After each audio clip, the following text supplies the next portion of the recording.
On a warm evening in the 1st century, in a villa on one of the 7 hills of Rome, a young man is about to horrify his own father. His name is Drusus. He is the son of the emperor Tiberius, heir to the orbit of the most powerful throne on earth.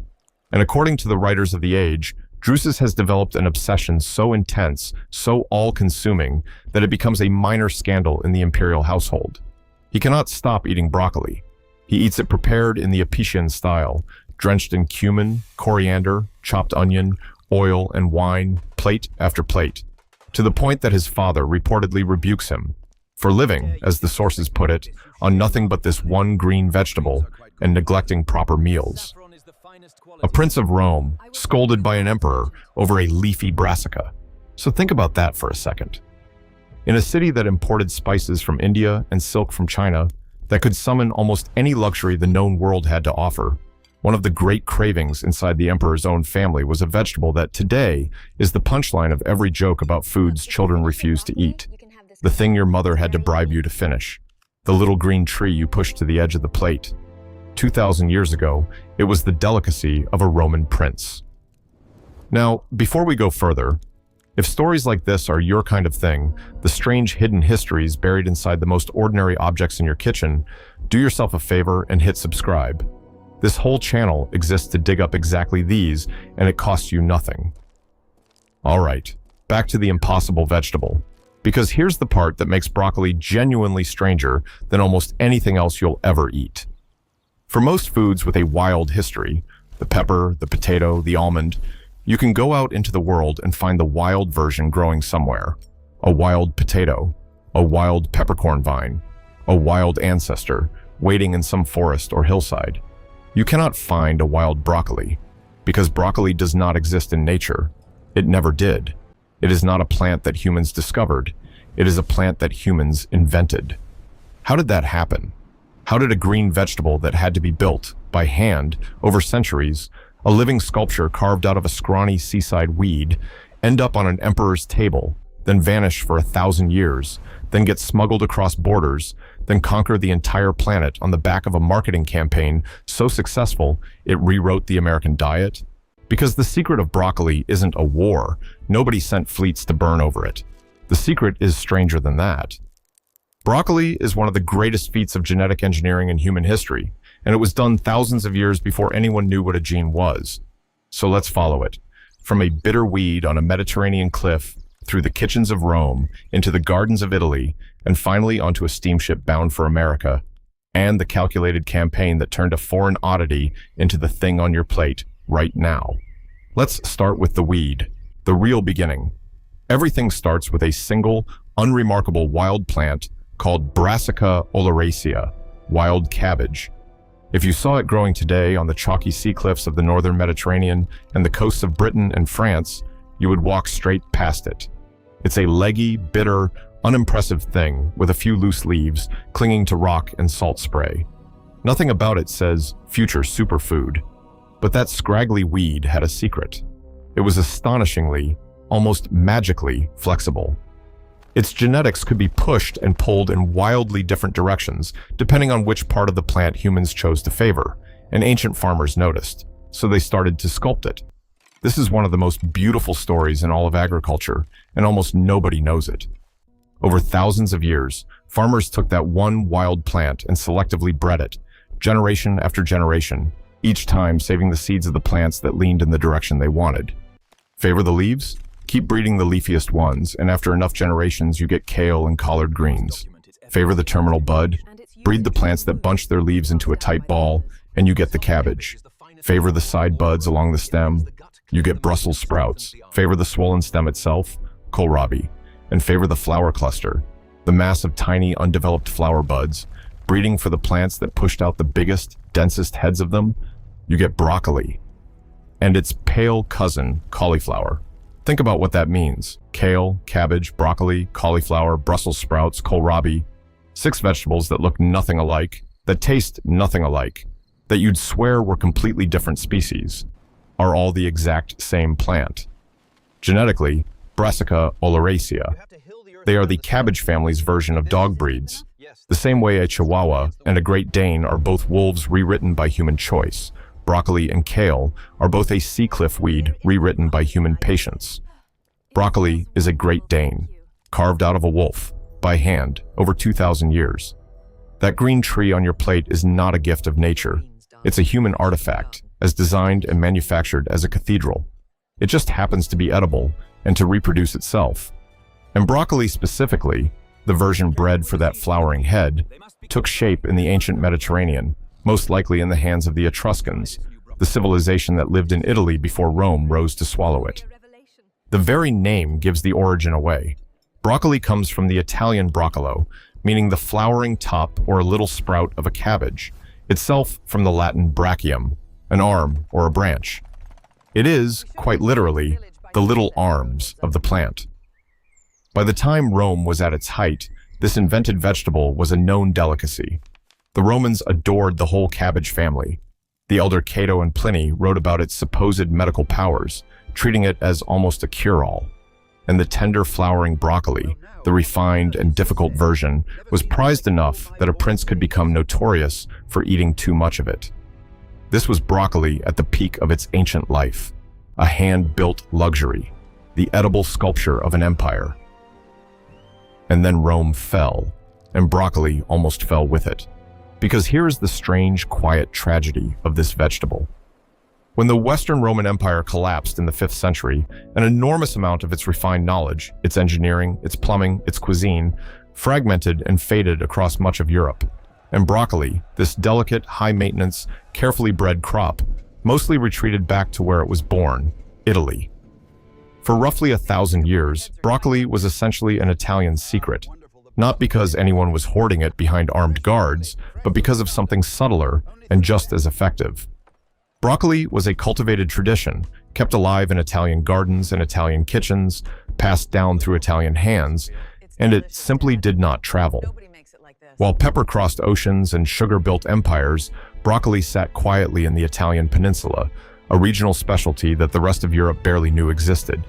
Think about that gap. A vegetable a Roman emperor's son couldn't stop eating became, for 1,000 years, a thing you basically had to be Italian to encounter. The monopoly on broccoli wasn't enforced by a navy. It was enforced by culture, by the fact that the knowledge of how to grow it, how to cook it, how to love it, lived in one place. And that's a different kind of monopoly, but a monopoly all the same.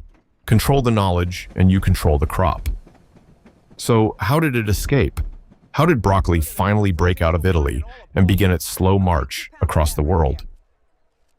The way almost everything Italian eventually traveled, on the backs of Italians themselves.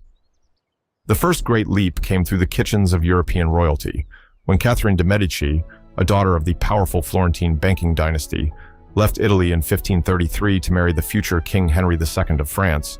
She brought her Italian cooks and Italian tastes with her. The story, told and retold, is that she helped introduce a whole wave of Italian vegetables and refined cooking to the French court, broccoli among them. Whether she personally carried the first seeds or not, the pattern is real.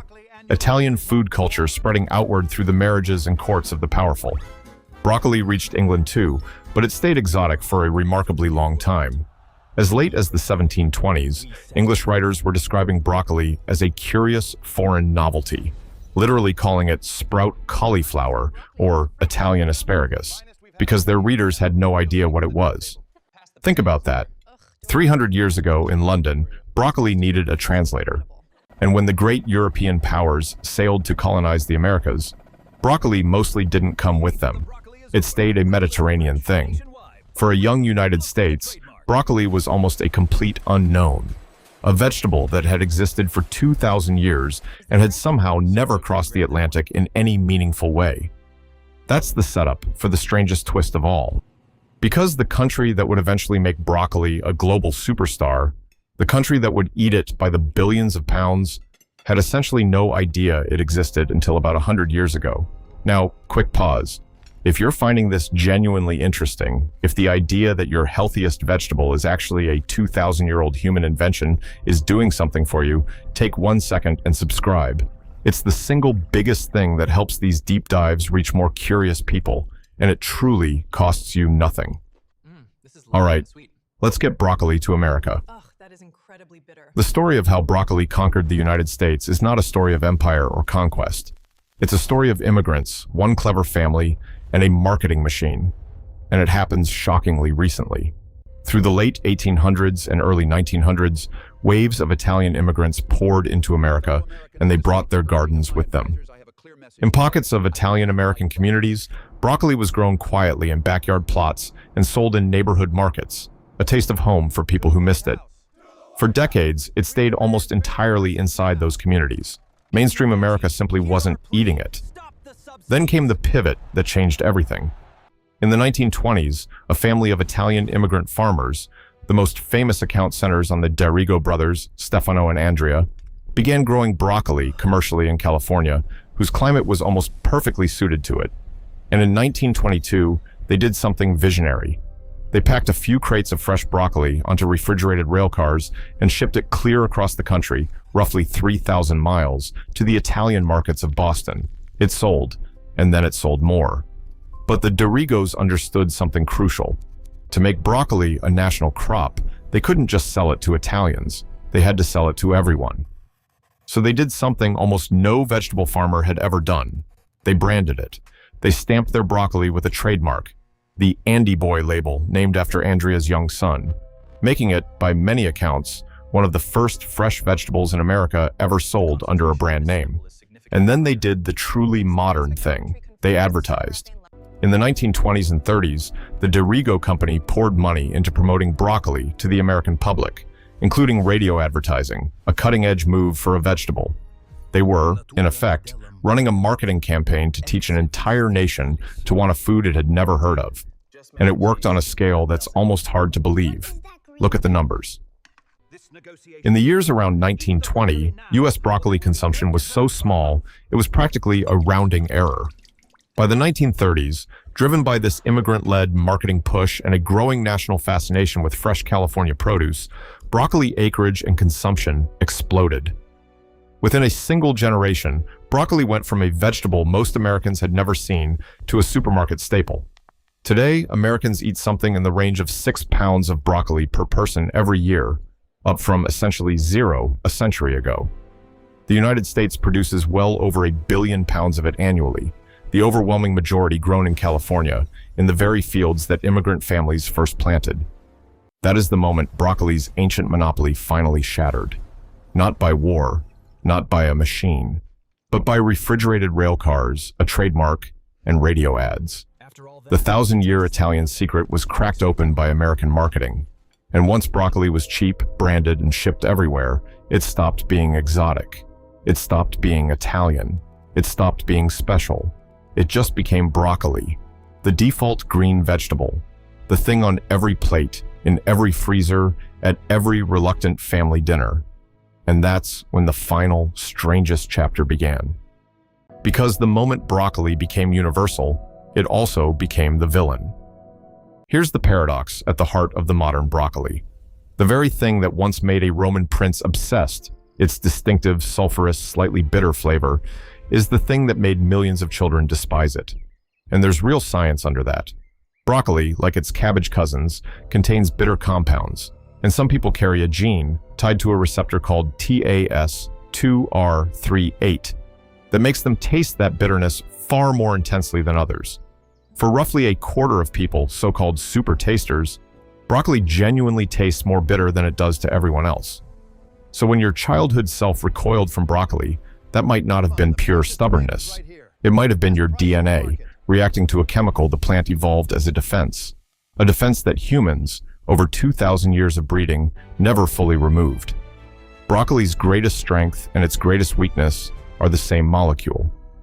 And that tension made it famous all over again, not as a delicacy, but as a symbol. In 1990, the President of the United States, George H.W. Bush, publicly declared that he hated broccoli, banned it from Air Force One, and announced, "I'm President of the United States, and I'm not going to eat any more broccoli." It became an international news story. Broccoli farmers, furious, shipped tons of broccoli to the White House in protest. Think about the full arc of that. A vegetable that started as the prized obsession of a Roman emperor's son ended up as the thing a modern president used to declare his freedom. from imperial delicacy to the ultimate symbol of, you can't make me eat my vegetables. The same plant, 2,000 years apart. So what's the legacy? What did this hand-built, twice-forgotten, marketing-made vegetable leave behind? Look at your entire produce aisle. Broccoli is the proof of concept for the most powerful force in the food you eat, artificial selection. Every time you pick up a seedless watermelon, a giant strawberry, a sweet modern corn cob, you are holding the descendant of the exact same process that carved broccoli out of a weed. Charles Darwin himself studied the cabbage family closely. The astonishing diversity that humans had wrung out of a single species became part of the evidence for how selection can reshape life itself. Broccoli isn't just food. It's a living demonstration of the idea that changed biology forever. Look at the modern superfood industry. In the 1990s, researchers at Johns Hopkins identified a compound concentrated in broccoli, and especially in broccoli sprouts, sulforaphane. And a wave of studies turned this humble brassica into a health food icon, sold as extracts, powders, and supplements.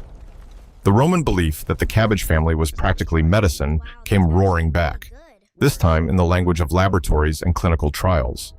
Cato would have felt vindicated. Look at your own dinner table, and the quiet war still being waged there. The broccoli fights between parents and children, the sneaking of it into cheese sauces and stir-fries, the eternal negotiation. All of it is the modern echo of an emperor scolding his son. We are still, 2,000 years later, arguing about broccoli. We've just swapped which side is doing the pushing. So let's go back to where we started, to a villa on a Roman hill, and a prince who loved broccoli so much, his own father, the emperor, told him to knock it off and eat real food. Now look at your own plate. At the little green tree sitting there, maybe steamed, maybe drowned in cheese to make it bearable, maybe pushed quietly to the side exactly the way you did when you were 7. There it is. The invented vegetable, the sculpture carved from a sea cliff weed by 2,000 years of human hands. The delicacy of emperors, the 1,000-year Italian secret, the crop that crossed an ocean in a refrigerated rail car and conquered a continent on the strength of a radio ad and a boy's name on a label. And you'll eat it, or refuse it, without a single thought about any of that. That's the real story of broccoli. Not that it was ever rare, and not that it was ever magic. The story is that human beings looked at a bitter, useless weed clinging to a rock, and instead of walking past it, we spent 20 centuries slowly, patiently, stubbornly reshaping it into something we wanted. And then, the moment we had it everywhere, we taught our own children to hate it. We are the only creature on Earth that will invent a miracle, perfect it over 2,000 years, and then complain about finding it on our plate. And there's one sitting there right now.